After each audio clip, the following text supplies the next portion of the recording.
ஜெய் பவானி. நம்ம புளியங்குடி முப்பரி தேவியர் பவானி அம்மன் ஆலயத்தில் இன்றைக்கி ஞாயிற்றுக்கிழமை மதிய அன்னதானம் என்னென்னு பார்த்துருவோம்.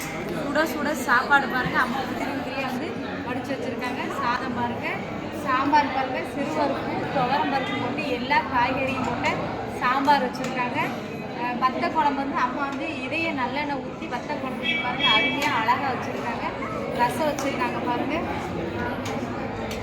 சிறுகிழங்கு பொரியல் வச்சுருக்காங்க, கேரட் பீன்ஸ் அவரைக்காய் போட்ட பொரியல் வச்சுருக்காங்க, ஊறுகாய் வச்சுருக்காங்க பாருங்கள். இன்றைக்கி நமக்காண்டி அம்மா என்ன பாயாசம் வச்சுருக்காங்க அப்படின்னா நாட்டு சக்கரை போட்டு சப்பரிசி சேமியா அதிகம் போட்டு நெய் ஊற்றின பாயாசம் வச்சுருக்காங்க. மனசார சாப்பிட்டு அம்மாவினுடைய அருள் ஆசையை பெற்று சேருங்க. ஜெய்.